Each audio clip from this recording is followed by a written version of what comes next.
Buenas tardes. En esta oportunidad vamos a continuar con lo que fue la clase, la ponencia que tuvimos hace ya unos días.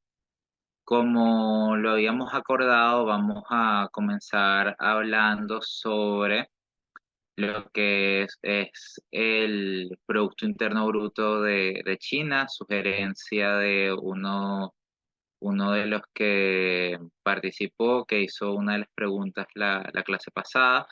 Vamos a continuar hablando sobre el canal de Nicaragua, que hay que agregar que es el proyecto más grande, más masivo, más ambicioso de los que comprenderían lo que es la ruta de la seda en América Latina. Y por su importancia fue el primer proyecto que mencionamos lo que fue la clase pasada, que es la introducción.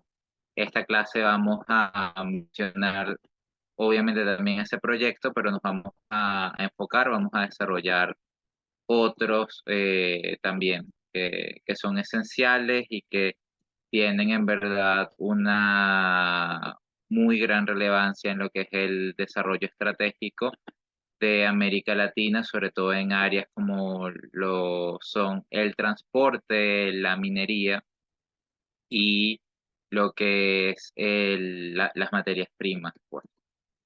Bueno, terminamos la clase viendo este mapa que habíamos hablado sobre las controversias que tiene en cuanto, no en todos los indicadores, China ha superado a Estados Unidos como principal socio comercial en América Latina. Hay mucha tela que cortar ahí.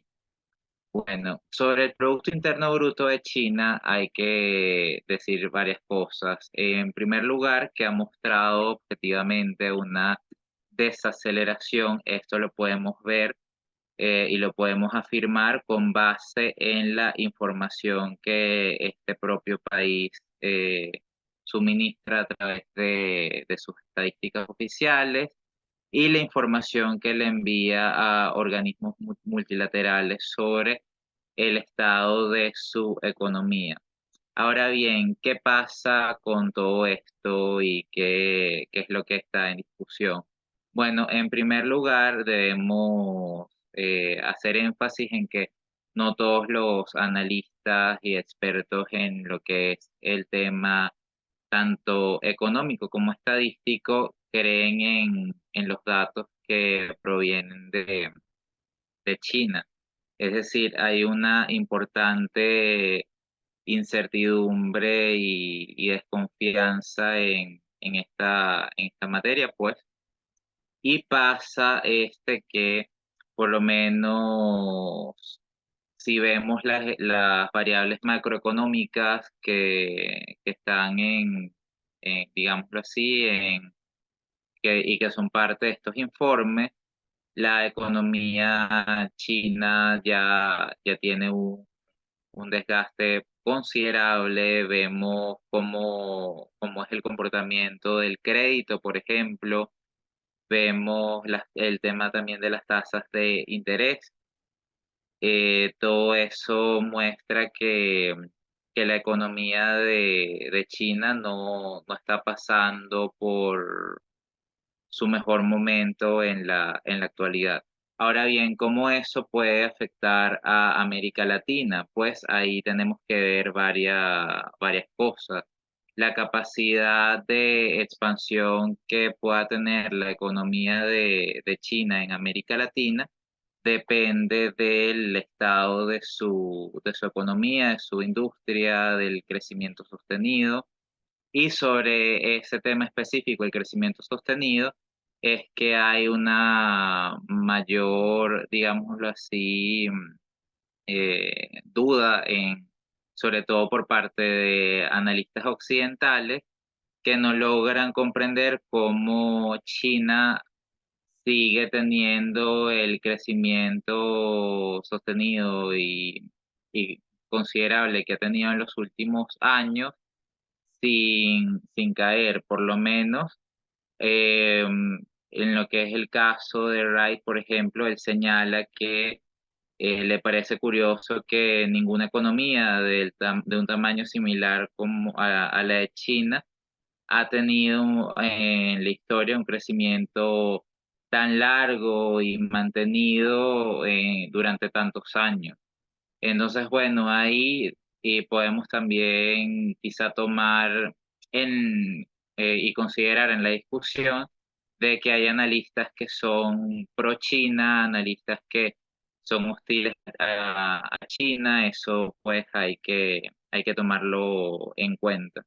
Y entonces, en función de eso, podemos ver que hay gente que le da mayor credibilidad a las estadísticas que provienen de este país y personas que pues no la dan. Bueno, en cuanto a lo que es el comercio entre China y América Latina, podemos ver que ya para el año 2021 superó por primera vez los 400.000 millones de dólares. Y hay aquí que tomar y prestarle mucha atención al siguiente punto, que es que no todas las economías principales de América Latina han mostrado, digámoslo así, una postura de brazos abiertos hacia el proyecto de la Ruta de la Seda por diversas razones, no solo por el tema de la relación que tienen con Estados Unidos, sino que hay cierta desconfianza de lo que puede representar a largo plazo la relación con China, la cultura china en América Latina y ciertas diferencias que pueden existir en ese sentido. Un caso que podemos destacar de todos estos es el de Brasil. Vemos que en el año 2020, en plena pandemia, China logró convertirse en el mayor socio comercial en Brasil. Sin embargo, la postura comunicacional y retórica del gobierno de Bolsonaro fue sumamente hostil hacia China.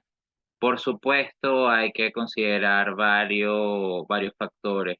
Primero, la postura conservadora y eh, no muy favorable hacia este país, hacia esta cultura de parte de algunas, no todas las élites brasileñas.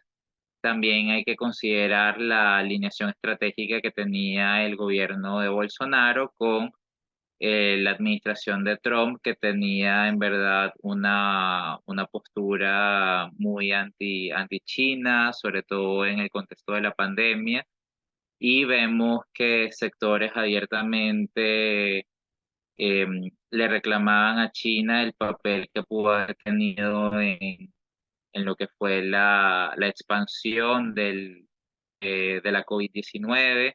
Incluso la acusaban de haber sido la culpable de todo lo que sucedió. Entonces, estos son factores que hay que tomar en cuenta. Por un lado, sí, China se sigue expandiendo, tiene una importancia como un socio económico, pero por otro lado, faltan establecer puentes que permitan una mayor interacción, una mayor confianza entre los chinos y los latinoamericanos. En este momento no son muy fuertes. Y hay acá que considerar además, como vimos también en los antecedentes de la clase pasada y que afectan a todo este proyecto de la Ruta de la Seda, que los 14 países del mundo que hasta hace poco seguían reconociendo a Taiwán o al menos mantenían ciertas relaciones diplomáticas, este número sigue cambiando. Hay países que van reduciendo, digámoslo así, el espacio, el reconocimiento de Taiwán y se acercan más a China. De todo esto hay que señalar y destacar que la mayoría de estos países se encontraban en el área de América Latina y el Caribe. Esto es un hecho público y notorio. Y más allá de los intereses económicos y comerciales que China y Taiwán puedan tener en la región, el tema es que, sobre todo por la política exterior de la República Popular de China y la promoción del principio de una sola China, lo que representa fortalecer las relaciones estratégicas con América Latina, especialmente Centroamérica, es de especial importancia, es de especial trascendencia por una principal razón, que es que en la medida que existan mejores relaciones con América Latina y el Caribe, existirán menos países que reconozcan a Taiwán. Y al día de hoy vemos que China ya ha convencido a Costa Rica, Nicaragua, República Dominicana y El Salvador de que se alejasen de Taiwán y forjen lazos más estables, más amistosos, más cordiales con Beijing. Por supuesto, esto no hay que interpretarlo en términos de blanco y negro, siendo que en diplomacia hay un gran espacio para las tonalidades grises y en todo esto el papel más que el papel, la actitud que han tenido países como Nicaragua y Panamá merecen una prudente atención por parte de nosotros. Vemos como en la introducción, ya al final, lo que fue la clase pasada, hablamos de lo que representaría el canal de Nicaragua. ¿Y qué ha hecho Panamá? Panamá, sabiendo que lo que puede representar el canal de Nicaragua, si no es conducido en los términos que ellos esperan, ha hecho y ha emprendido múltiples esfuerzos para acercarse a China, para ofrecerle ventajas competitivas en el canal de Panamá. Le ha ofrecido ciertas inversiones, direcciones en ciertas áreas, con el fin de que el canal de Nicaragua deje de ser visto como una prioridad, hasta una opción, porque ya está el canal de Panamá, que es una infraestructura que puede ser renovada, puede ser mantenida y se pueden trasladar importantes inversiones hacia ese espacio que lo hagan, digámoslo así, más atractivo económicamente, más ventajoso, y se puedan aprovechar más sus potencialidades sin la necesidad de construir un nuevo canal. Eh, por supuesto, hay que considerar la distancia temporal que existe entre lo que ha sido la construcción del Canal de Panamá y lo que sería el Canal de Nicaragua, puesto que la tecnología de hoy en día es más avanzada. Claro está, vemos que a ver, desde la construcción del Canal de Panamá hasta la época, se han efectuado numerosas inversiones que han permitido mejorar esta infraestructura. Y bueno, hablando de esto, sobre todo de Panamá, podemos señalar que Panamá fue el primer país latinoamericano en suscribirse al proyecto de la Ruta de la Seda y luego siguieron otros 19, la mayoría de ellos en el Caribe, Antigua y Barbuda, Barbados, Bolivia, Chile, Costa Rica, Cuba, Dominica, República Dominicana, Ecuador, El Salvador, Granada, Guyana, Jamaica, Nicaragua, Perú, Surinam, Trinidad y Tobago, Uruguay y Venezuela. Y en Panamá, además de las inversiones ya mencionadas en el Canal de Panamá y todos los proyectos asociados a esta infraestructura, vemos que también se encuentra en análisis y desarrollo la construcción de una línea de tren de alta velocidad que pueda conectar a la capital del país con la ciudad occidental de David. Y el costo iniciado de esta obra es de aproximadamente 4.000 millones de dólares. En esto también tenemos que ver que China, la verdad, está evaluando mucho el tema de lo que es la eficiencia, la transparencia y la corrupción en la gestión de estos proyectos. Vemos que en el caso de ciertos países sudamericanos, a pesar de que China ha invertido cuantiosos recursos en proyectos no nada más de interés bilateral, sino hasta regional por el potencial de conectividad que tienen en toda una región. Estas inversiones aún no han dado en algunos casos grandes frutos, y entonces China en muchos casos hasta le da prioridad a la población local que puede trasladar de China hacia estos países, todo con el fin en verdad de asegurar que las obras lleguen a concluirse tanto en lo esperado, en los términos técnicos, pero también en lo temporal, que no se tenga que caer en sobreprecios, que no se tenga que caer en pagos de comisiones por debajo de la mesa, etcétera.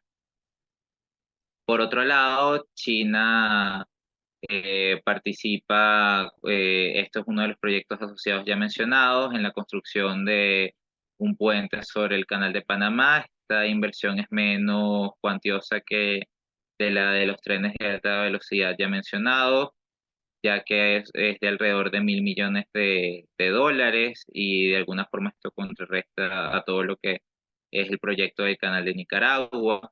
Por otro lado, en Bolivia están los proyectos que hoy en día están en marcha con respaldo chino. Estos en general son rutas de transporte, conectividad terrestre, y vemos bien que China en este país tiene sobre todo su interés en lo que son las reservas de litio y el potencial que éstas tienen para su explotación.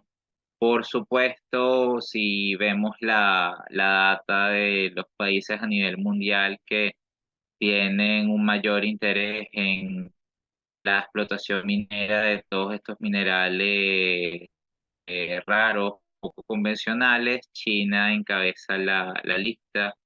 Hay que decir que la producción y la explotación de estos minerales suele ser en conjunto, es decir, para explotar uno también hay que extraer otro, pues. Y en Ecuador vemos también que China está actualmente participando en la construcción de nuevos puentes, además que está reconstruyendo importantes aeropuertos en el país que estaban en mal estado, que eh, uno percibe que son infraestructuras que para la importancia que tienen estaban siendo desaprovechadas. Y también acá debemos considerar lo que fue el papel hasta hace pocos meses de China en todo lo que ha sido la pandemia de la COVID-19. Vemos que China aportó alrededor de 400 millones de dosis que fueron vendidas a los distintos países de América del Sur. Acá en lo que fue la vacuna Sinopharm, vemos que lo podemos dividir en varios grupos. Algunos países obtuvieron principalmente vacunas occidentales, otros obtuvieron principalmente vacunas chinas y rusas, mientras que en otros casos, como lo son Brasil y, Chile, vemos también entre estos dos, Brasil y Chile, cierto contraste. Chile y lo que es Argentina, por ejemplo, tenían la opción de adquirir vacunas y de vacunarse con vacunas de distinta procedencia, es decir, no tenías que a juro ponerte la vacuna china o la vacuna que habían hecho en un país occidental. Tú mismo podías decidirlo en ciertos casos. Por supuesto, muchas condiciones aplican para todo esto, dependiendo del mes específico en el cual la persona se decidió vacunar, la edad, etcétera. O sea, hay mucha tela que cortar, y es un tema que tiene muchas ramificaciones país por país. Ahora bien, volviendo a lo que es el proyecto del canal de Nicaragua, siendo que es el más importante de todos, pues los proyectos contemplados por China en América Latina. Hay que señalar además que Todo esto tiene antecedentes muy largos en la historia, que incluso se remontan a la conquista española, y no tenemos que pensar nada más en Nicaragua cuando hablamos de este canal, porque este canal tendría implicaciones en toda la región por el área estratégica en el cual se encuentra. Podemos incluso ver lo que pasó en Venezuela para los años 1902 y 1913, es decir, alrededor de 120 años, y probablemente ustedes preguntarán, bueno, pero si Venezuela no tiene límites con Nicaragua, con Panamá, ¿qué tiene eso que ver? Pues mucho. La verdad es que hay que señalar que lo que fue el bloqueo naval de potencias europeas a Venezuela en este periodo histórico no se comprende en su justa dimensión sin considerar la importancia que el Mar Caribe y el área que comprende el Mar Caribe con la cuenca de México, es decir, el Mar Mediterráneo americano, tiene para los Estados Unidos, y también lo que fue todo el proyecto y la idea de la construcción de un canal interoceánico, ya sea en Panamá o Nicaragua, además de la necesidad europea de tener bases militares en el Caribe. Dicho esto, esta zona, el Istmo de Panamá, Nicaragua y el área que comprende el Mar Caribe, en el cual Venezuela tiene la mayor extensión de costas, pero además están todas las islas que se encuentran al norte de dicho país sudamericano, tiene una enorme importancia, no nada más comercial, sino también estratégica. De hecho, si lo vemos en términos bélicos, a ver, en una guerra, y quien posea y, digámoslo así, tenga dominio sobre el canal de Panamá y lo que esto representa desde países como Colombia, Ecuador y Venezuela, se pueden emprender acciones de ataque, pues, hacia esta infraestructura. Entonces, ahí está la importancia. Tenemos que ver la región como un bloque, en donde la región es un todo y sus partes de una manera u otra se afectan entre sí. Lo hacen un lugar, tiene un efecto sobre el otro. No, nuestros países no son islas aisladas. Y el tema es que este canal o proyecto de canal, porque también hay en verdad muchas controversias sobre la viabilidad de este proyecto, estaría apenas alrededor de 600 kilómetros del actual canal de Panamá, y China negociaría para administrarlo al menos durante un siglo. Se habla de la construcción de dos puertos, un aeropuerto internacional, una zona franca, centros turísticos, centrales hidroeléctricas, etcétera. Y tenemos además que prestarle atención a esto. Se habla y se discute que una parte de la mano de obra sería nicaragüense, pero también otra parte y de un porcentaje alto vendría de China. Y esto tiene que ver mucho con factores culturales de este país, y la confianza que tienen en confiar y contratar a una mano de obra que comparte una visión del mundo, unos objetivos y una comprensión de cómo es que debe ser el ordenamiento integral y el funcionamiento de cosas, pues, de una organización.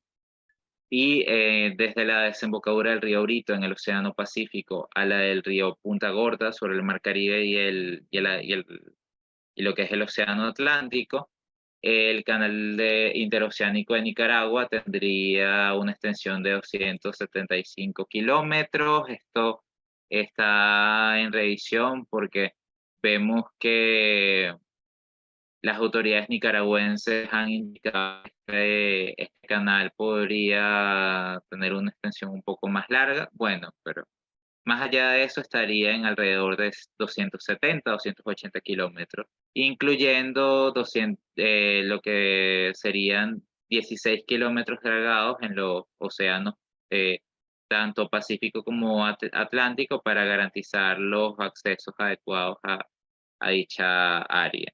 Y bueno, el ancho de la obra, según el tramo, tiene una importante variación.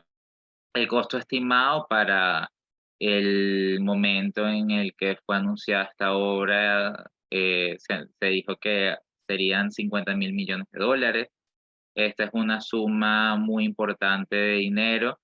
Vemos que 50.000 millones de dólares es más que el Producto Interno Bruto de unos cuantos países, no solamente en regiones como África, por ejemplo, sino en América Latina. Hay economías donde esta cifra es sumamente alta, o es una parte muy, muy grande del Producto Interno Bruto, hasta se acerca a hacerlo por completo.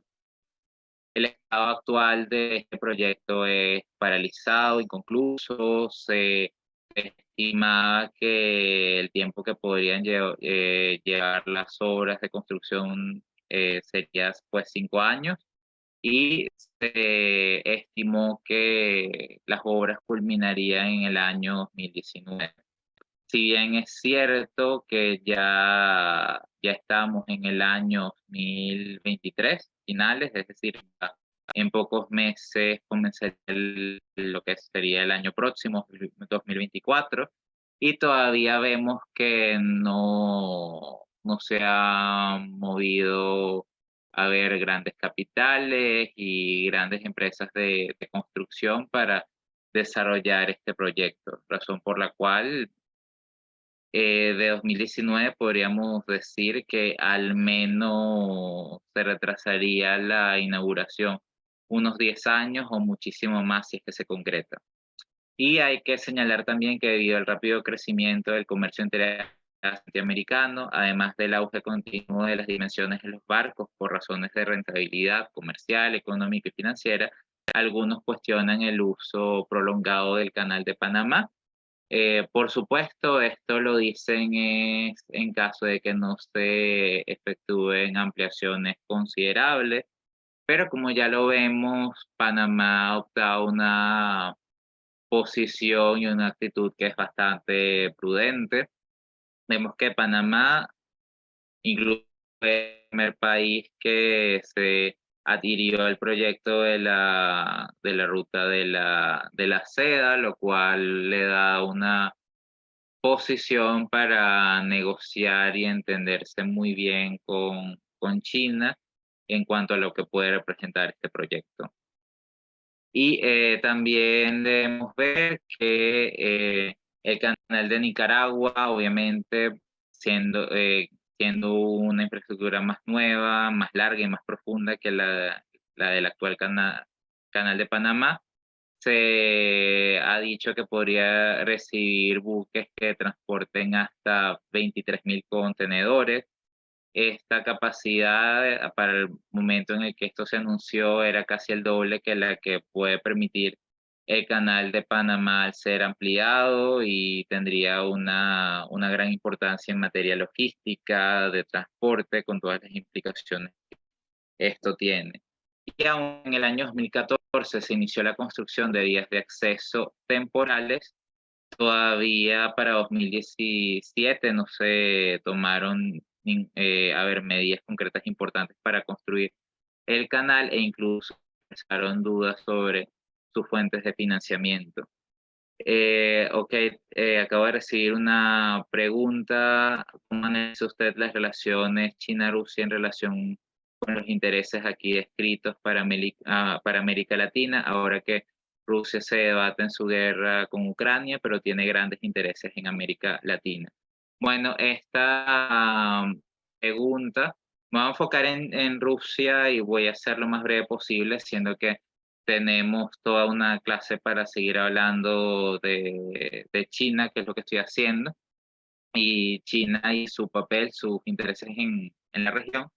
Mira, sobre Rusia en América Latina, Lo primero que hay que considerar es que a raíz de lo que ha sido la operación especial en Ucrania y la respuesta que Rusia ha visto por parte de Europa, sobre todo, creo que ahorita hay un contexto en el que Rusia le está dando una prioridad a las relaciones con América Latina que no le estaba dando en otro momento por muchísimas razones, empezando porque los rusos están siendo recibidos con los brazos abiertos en América Latina, mientras que las condiciones de ingreso para la población rusa, y no solo la población rusa, sino también lo que cuando se trata de ver de empresas rusas, tecnología rusa en países de Norteamérica, no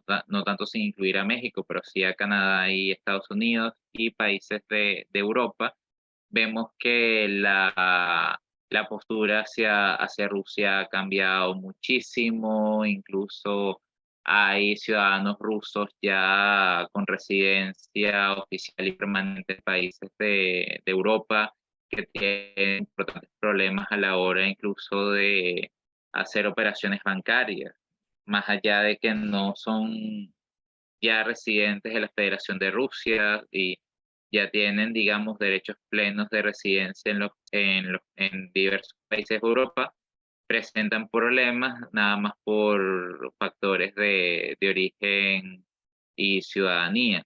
Entonces, todo esto le está dando a América Latina una oportunidad para sacarle un mayor provecho a las relaciones con Rusia en las áreas que puedan ser estratégicas para los diversos países de la región.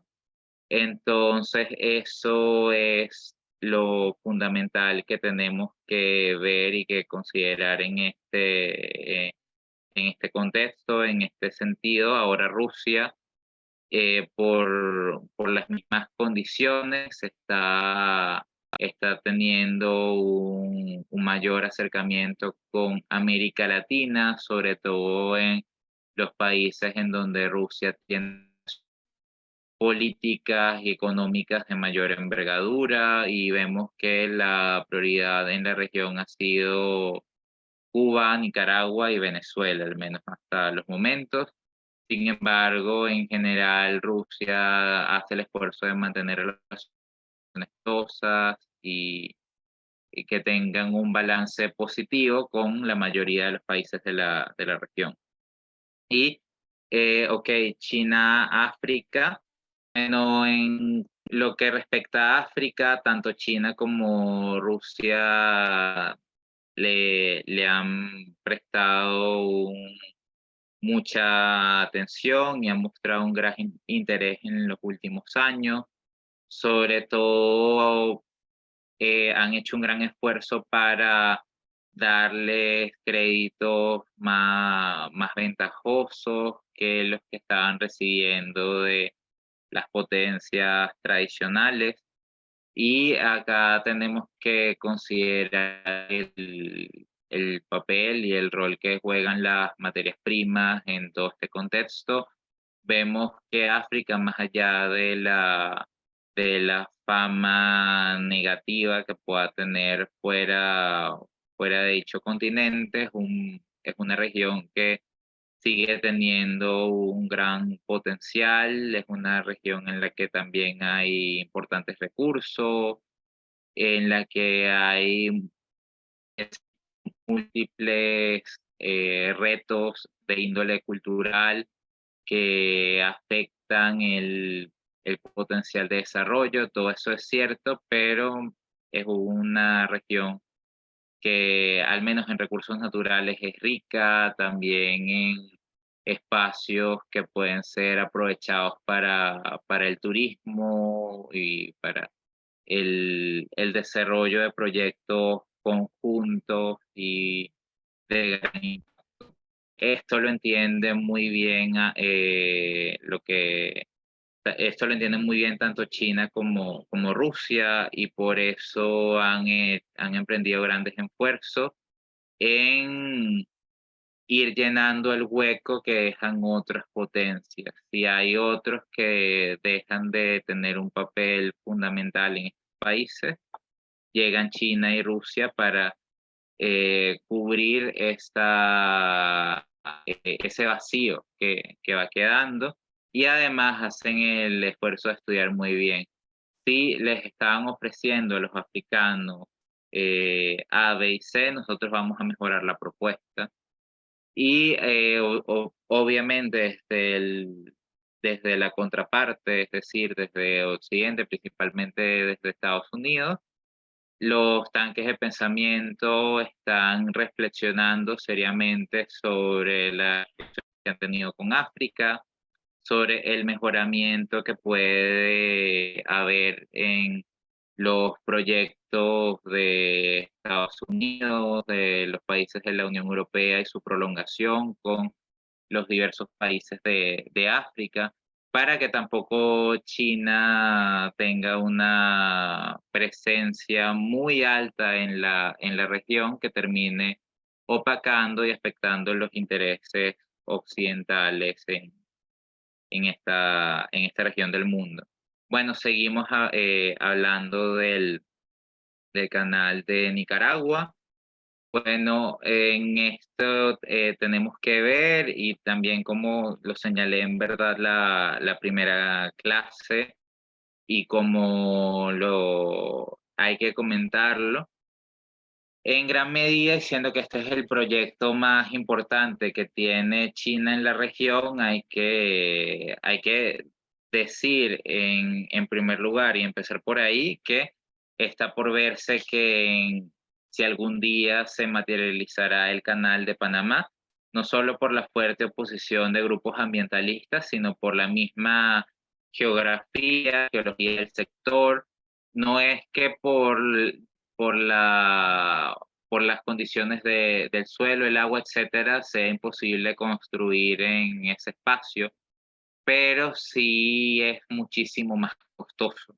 Y ya vemos, como les suministré anteriormente, los datos de lo que costaría llevar a cabo dicha obra, que también habría que agregar, y no hay que ignorar ese punto porque es muy importante, que ese es un presupuesto que ya tenía alrededor de 10 años, es decir, que si lo llevamos a dólares constantes, la cifra actual sería muchísimo más alta, sobre todo porque en los últimos 3 años el mundo entero está experimentando el fuerte alza de diversos insumos, incluso en el sector construcción.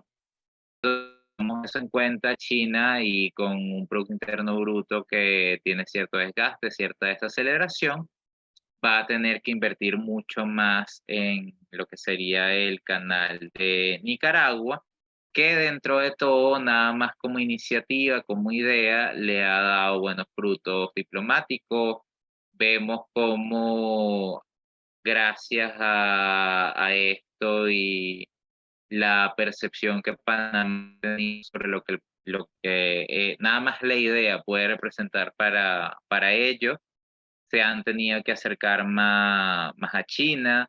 Panamá, por ejemplo, ha señalado que el canal de Nicaragua podría reducir hasta un 30% el tráfico de su propio canal, y lógicamente comunicacionalmente ha hecho un esfuerzo en señalar todos los problemas de rentabilidad económica que tiene el canal nicaragüense, que por un lado es cierto, pues que existen grandes retos en materia de rentabilidad, existen grandes contradicciones, pero tenemos que señalar que no todo es sobre rentabilidad cuando se habla de proyectos de esta envergadura, porque también esto se trata de intereses geoestratégicos que van más allá de los puntos económicos que esto puede representar.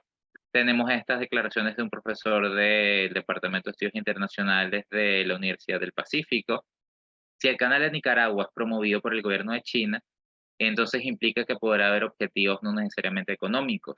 Y eso podría ayudar a entender la posibilidad de un gasto tan elevado como $50.000 millones para un proyecto de básicamente tránsito interoceánico. No hay manera de justificar un monto de ese tamaño desde un punto de vista económico. En todo esto se hacen en verdad comparaciones históricas, incluso tomando en análisis y consideración el mismo papel de Estados Unidos.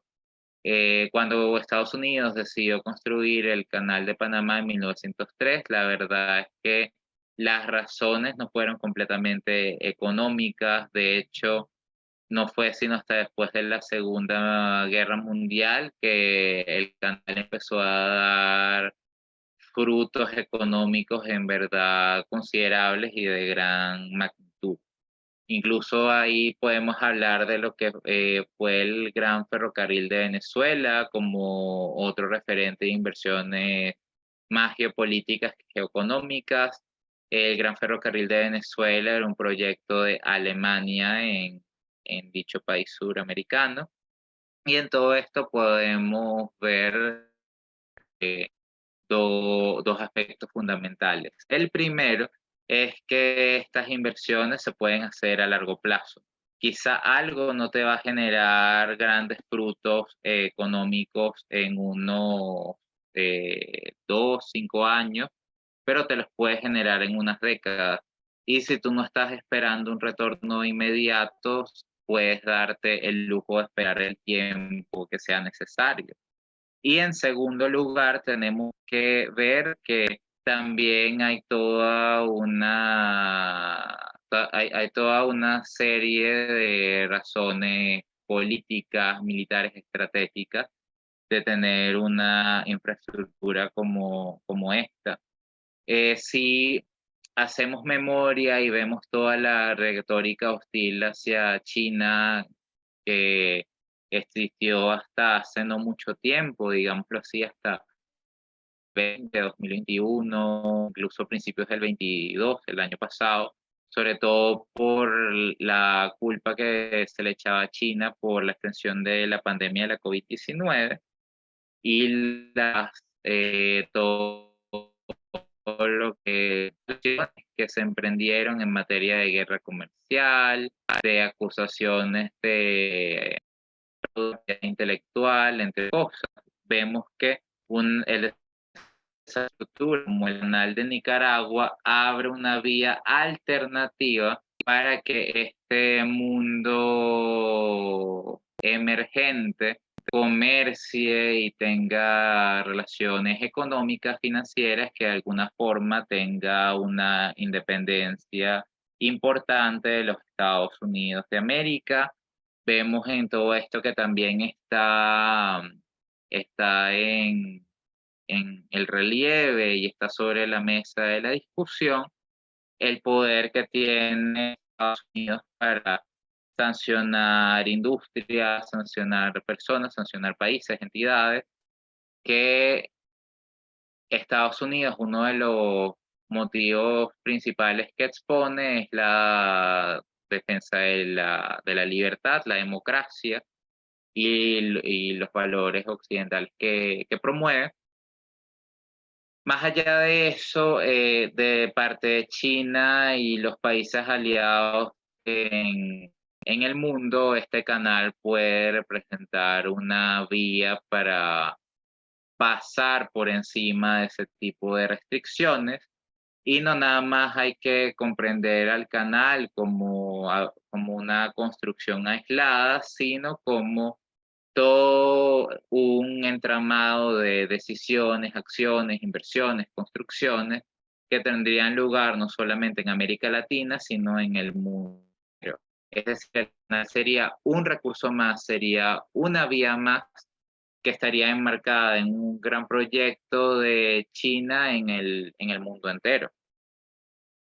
Y en ese sentido debemos ver también que ese canal de Nicaragua tendría el potencial de hacer transitar por aguas, pues, por sus instalaciones, navíos de guerra o incluso evitar que un país occidental cierre vías marítimas a los intereses chinos. intereses chinos lo tenemos que ver de forma polisémica, no nada más China en sí, sino a un país que pueda ser apoyado en un momento por China. Y en ese sentido, tenemos que ver que el proyecto de la ruta de la seda se compone principalmente de dos rutas, una marítima y una terrestre. Por lo menos vemos que el cinturón económico Ruta de la Seda incorpora a China con Europa, pasa por Kazajistán, Rusia, Bielorrusia, Polonia, Alemania, Bélgica, Francia, España y Gran Bretaña.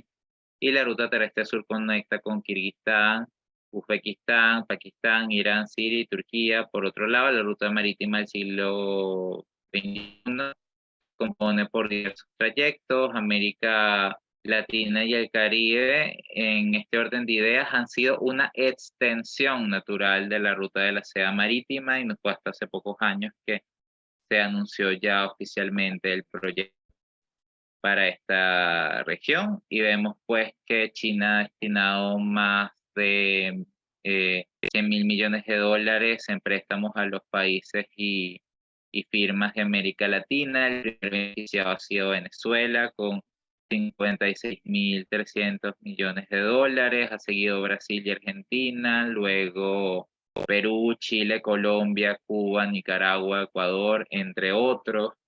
Aquí hay que señalar y hay que destacar que la relación con Venezuela hay un importante enfriamiento porque algunos proyectos, más allá de su potencial, no se han concretado. Y por un lado, el papel que tiene Venezuela en América Latina no es el mismo que tenía hace 15, hace 20 años. La economía venezolana, más allá de que sigue teniendo gran potencial, no tiene el mismo tamaño. La población venezolana residente en Venezuela se ha reducido por la crisis que el país sudamericano vive desde hace ya unos cuantos años. Entonces todo eso hay que tomarlo en consideración. Y también está como variable importante que no, no hay gran certidumbre sobre la estabilidad política del país sudamericano. Es decir, China en todo esto tiene que hacer un balance de hasta qué punto el actual gobierno puede mantenerse a través del tiempo y con la dirección que mantiene en estos momentos. Y si el gobierno al dejar el poder, qué tipo de gobierno reemplazaría al gobierno actual, cuál sería la estabilidad que este nuevo gobierno tendría. Todas esas variables hay que tomarlas en cuenta desde criterios de gobernanza y gobernabilidad. Y, veo una pregunta que supone para China la posible autodeterminación de Taiwán. Mira, como ya se señaló tanto en la primera clase como en la segunda, y como se dijo bien, la primera clase es muy importante porque fija los precedentes para entender todo lo que ha ido pasando en la relación de China con América Latina. Tenemos que ver lo siguiente. Primero, China es muy clara con el principio de una sola China y las implicaciones que esto tiene en su política exterior y también en los lineamientos que se definen desde China para la cooperación comercial con los distintos países del mundo. China no reconoce la autodeterminación de Taiwán o la República de China porque China considera que no nada más Taiwán, sino los otros territorios de China sobre los cuales no ejerce soberanía actualmente son parte de China. Y las consecuencias de esto vemos que China ha tomado acciones de represalia contra los países que han tenido ciertos acercamientos con Taiwán.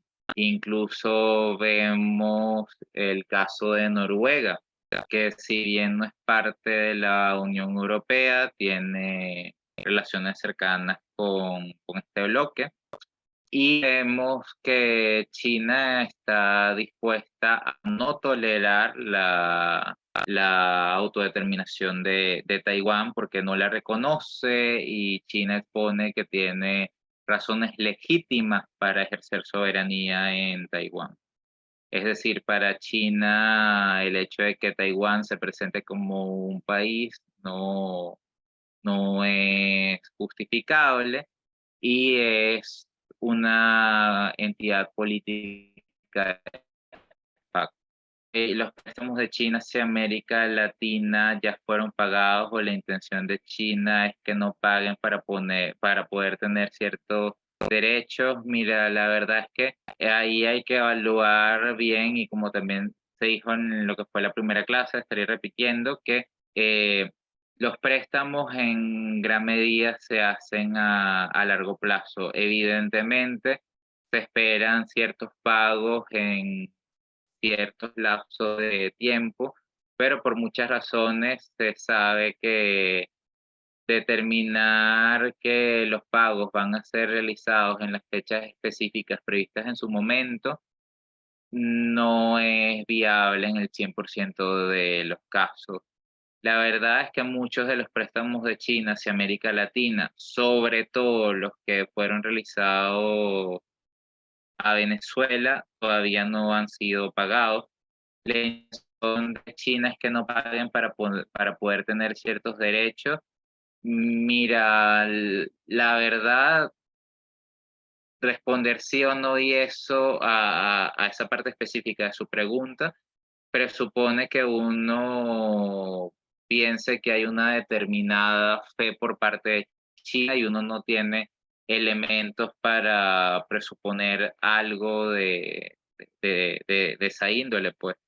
Lo que sí le puedo decir es que China ve un potencial en América Latina, hay unas relaciones estratégicas importantes y si hay una inversión en la región, en los diversos países que la conforman, China de una forma u otra espera cierta rendición de cuentas, que los proyectos lleguen a un punto determinado. Creo, la verdad, que nadie quiere botar su dinero y que no se le vea luego ningún fruto, y esto es lo que ha tenido cierta influencia en el proceso de enfriamiento que China ha tenido con algunos países de la región.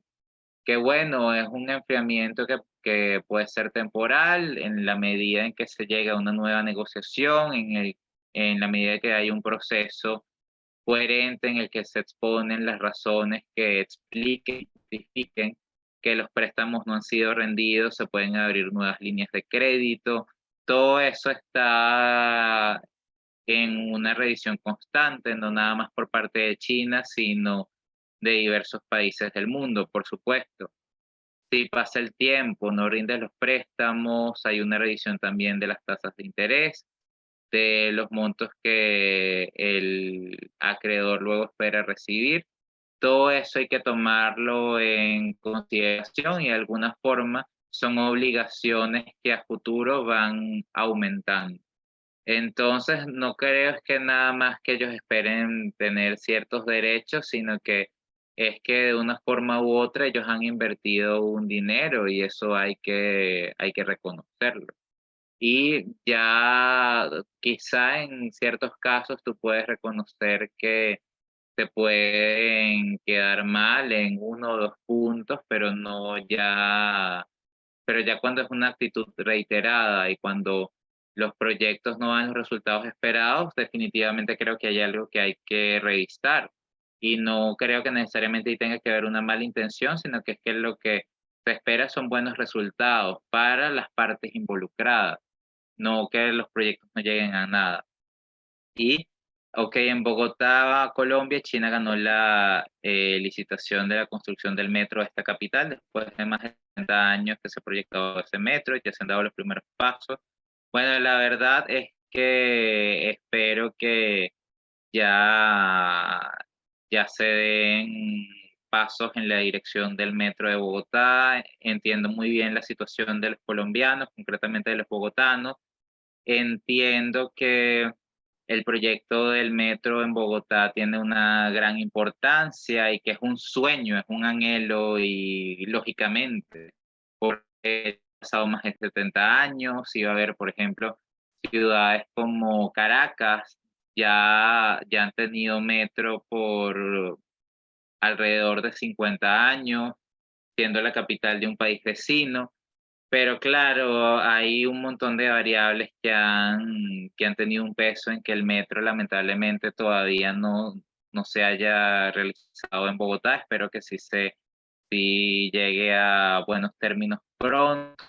Creo que Bogotá es una ciudad que tiene pues, mucho potencial. Mira, creo además que han sabido potenciar mucho todo lo que tienen en materia histórica, turística, y que en la región tiene mucho que aprender de Bogotá y de Colombia, sobre todo si lo vemos desde el punto de vista de la resiliencia, aprender de los errores, avanzar, porque dentro de todo creo que digámoslo así, uno se equivoca, uno pasa por periodos que no son tan positivos, que es para aprender de eso y luego salir adelante.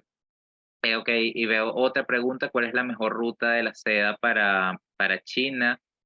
No entiendo específicamente la pregunta porque, a ver, como hemos dicho acá claramente, el proyecto de la ruta de la seda es un proyecto que viene de China, tiene bases históricas, que hay un relanzamiento que va para todo el mundo y digámoslo así, la ruta de la seda en América Latina es una extensión de la ruta original.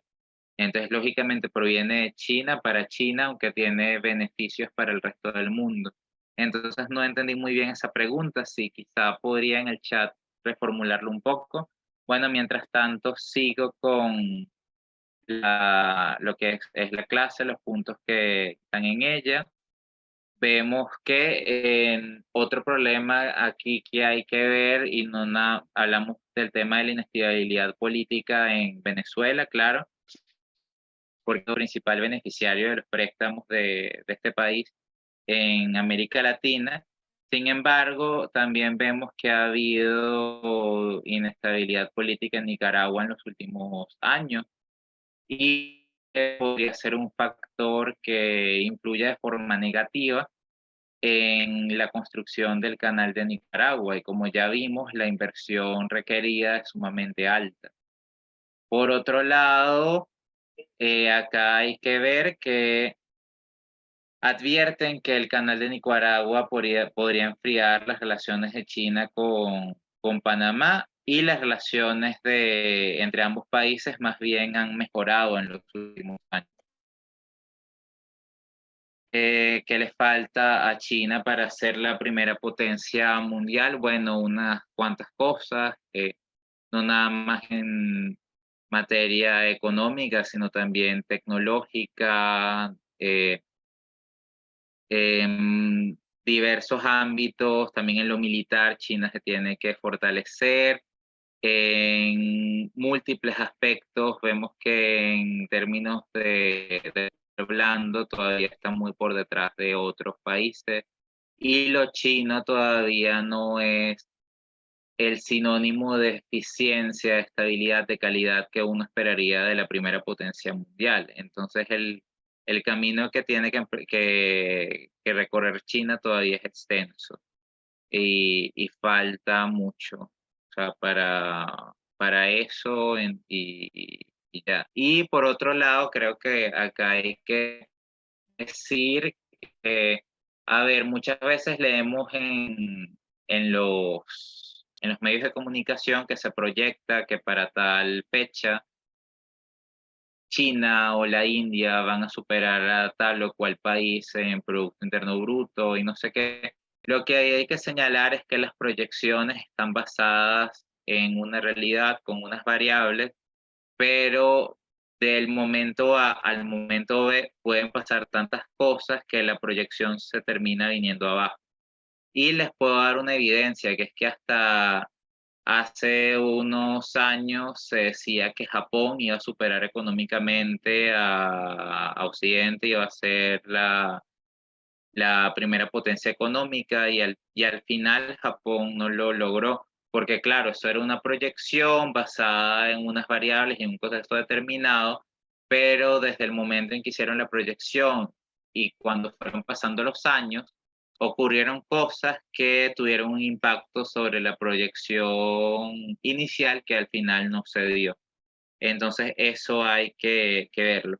Por otro lado, el préstamo para México, lo que pasa es que en comparación a los países ya señalados, China sí ha participado, pero a ver, no ha prestado cantidades tan cuantiosas para México, está muy por detrás.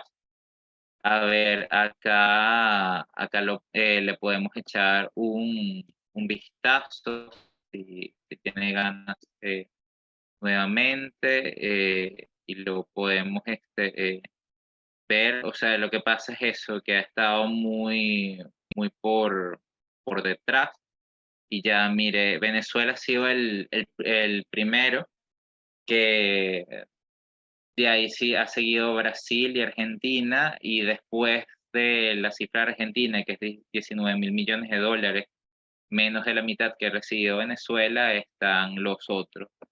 Por otro lado, en el caso de México, hay que tener en cuenta que en todo este proyecto de la Ruta de la Seda, México no tiene la misma posición de otros países de la región que le abren los brazos más a China. México no lo hace, al menos no en los mismos términos. Sí hay una cooperación, pero es más modesta por las razones que define el propio Servicio Exterior mexicano, la Cancillería mexicana.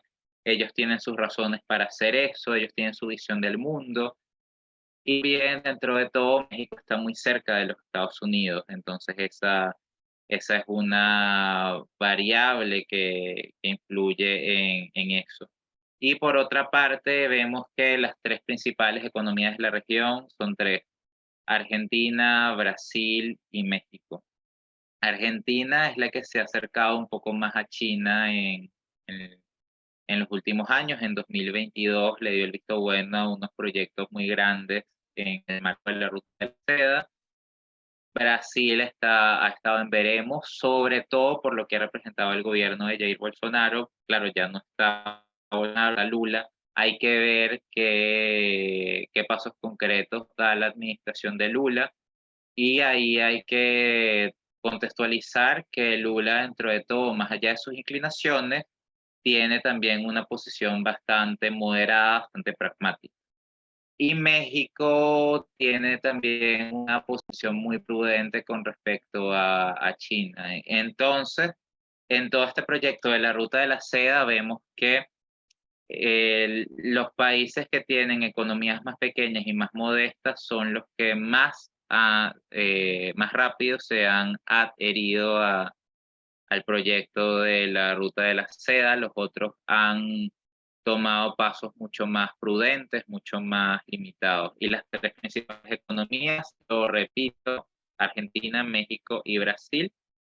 Vemos que Colombia, que sigue muy de cerca estas economías, sí está más enmarcada. Venezuela, por supuesto que sí, pero Venezuela, con la caída del Producto Interno Bruto de alrededor de 80%, ya no está muy cerca de ser una principal economía en la región. Ahora más bien es una de las economías pequeñas en América Latina. Claro, que tenga el potencial de expandirse nuevamente y que si se toman iniciativas positivas en línea económica en Venezuela, este país pueda crecer de forma rápida, ya es harina de otro costal. Pero por los momentos no es una economía grande e importante en la región, lo dejó de ser. Entonces, no sé si ya con esta respuesta, esta aclaratoria, que ha quedado usted satisfecho, Gilberto Cervantes. Bueno, sigo, a ver, ya viendo el tiempo, ya nos estamos acercando al cierre del día de hoy y ya tendríamos que continuar, ya sería hablando sobre todo de las implicaciones finales de la ruta de seda y Taiwán. Ya creo que sobre todo con esta clase ha quedado muy claro porque es importante hacer la revisión de todo lo que vimos la clase anterior, porque vemos cómo todo esto ha dejado antecedentes en la relación que se tiene entre China y América Latina. Vemos que la historia nos da una base para el desarrollo tanto de la política, la economía y la interacción cultural entre los pueblos. Y bueno, por otro lado vemos que en lo que es a ver,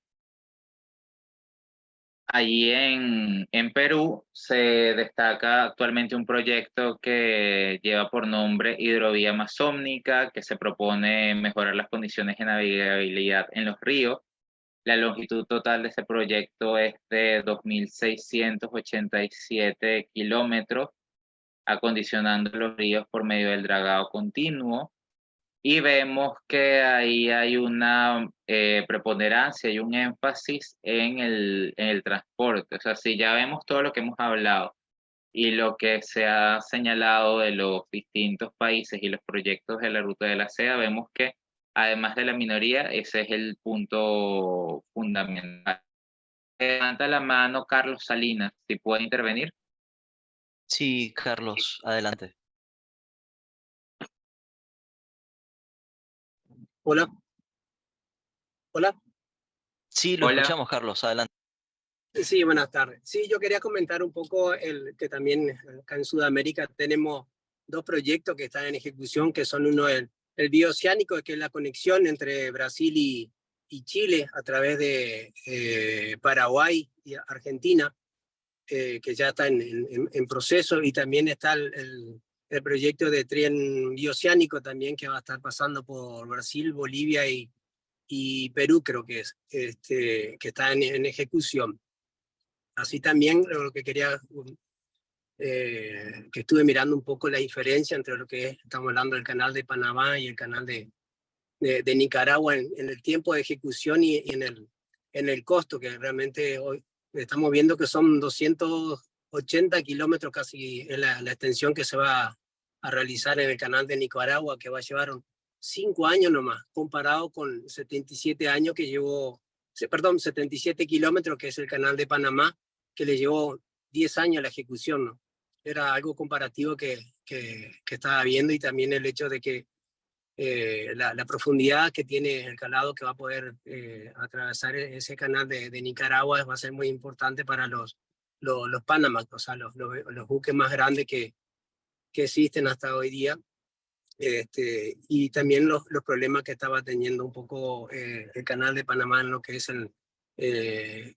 con el efecto de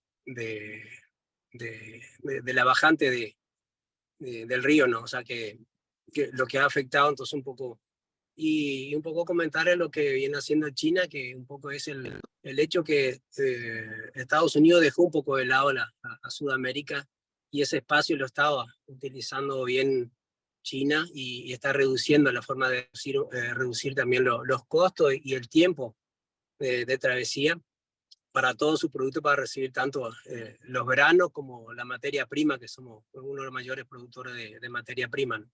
Esa era, quería comentar un poco con ustedes, ¿no? Gracias.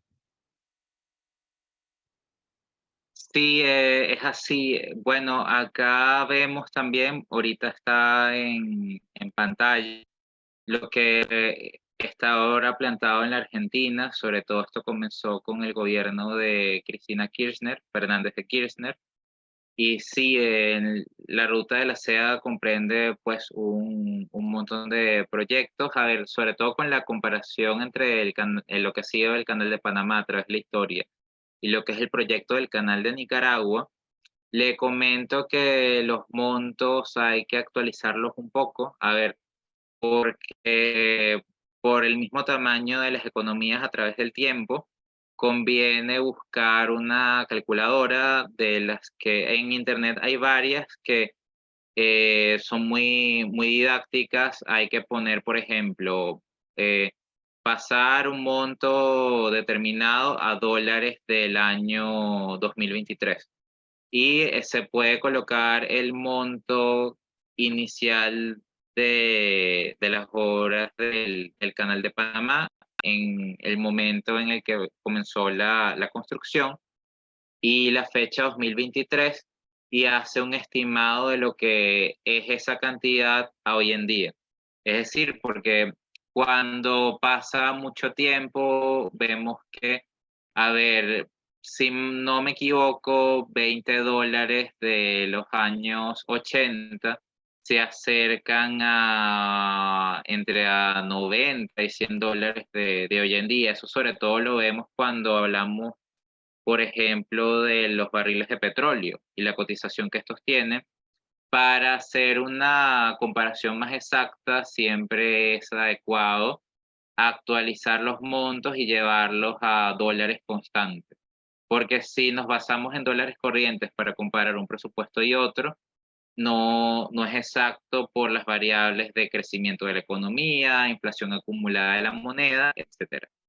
Bueno, y ya siguiendo en esta línea, vemos, y como comencé también a hablar de eso en la intervención que acabo de responder, pues en la Argentina con Cristina Fernández, el gobierno chino acordó el financiamiento para la construcción de represas hidroeléctricas, además la renovación de trenes argentinos, cargas y logística, y construcción incluso de centrales nucleares. Unos de estos proyectos no están en desarrollo más cerca ya de la ejecución, otros no tanto, depende pues de cada punto específico.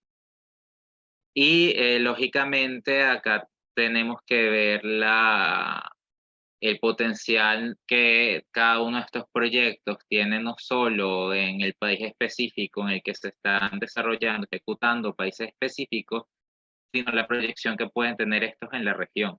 Es decir, lo que se busca es tener una mayor conectividad, un transporte más rápido, más sano, más eficiente, y que de alguna forma esto también se traduzca en mayor tránsito, no solo de mercancías, sino hasta de información. En el caso de Guyana, vemos que China está construyendo una autopista que conecta distintas ciudades en la frontera con Brasil, con Linden. Linden está a 100 kilómetros de Georgetown, que es la capital de Guyana, y además estos proyectos contemplan la construcción de puertos de aguas profundas en la costa norte de lo que es el país, pues. Y en Centroamérica y el Caribe, 12 países han firmado el memorándum de adhesión a la Ruta de la Seda, que forman parte además del núcleo más grande que se mencionó al principio de la ponencia del día de hoy. Por parte, vemos que el gobierno chino acordó el otorgamiento de diversas líneas de crédito en el marco de la firma de alrededor de 30 acuerdos. Incluso uno de estos préstamos estuvo destinado a la construcción de una terminal portuaria en Santiago de Cuba. Incluso hubo algunos para la venta de derivados de níquel, además de la participación de China en el sector petrolero, etc. Y entonces vemos ahí más o menos de qué tratan ya estos proyectos, las implicaciones que tienen, el alcance, las condiciones, y entendemos un poco de lo que trata la Ruta de la Seda en América Latina, tanto lo que ya está en ejecución como el proyecto más ambicioso, que sería el Canal de Nicaragua, que incluso si no se concretara, ya los logros que tiene China en materia diplomática, como lo hemos evidenciado, son notables. Bueno, ya sí creo que nos hemos pasado el tiempo, se contestaron las preguntas que ustedes han tenido, y ya sería para la próxima clase que seguiríamos con este tema. Para la próxima clase hablaríamos ya el final de las implicaciones de lo que es la ruta de la seda, los proyectos que actualmente están en ejecución, por qué y los que podrían comenzar pronto. Además que hay que evaluar el mismo estado en el que se encuentra la economía china. Todo eso hay que verlo y también el tema de Taiwán. Entonces, bueno, nos estamos viendo y que tengan una buena tarde.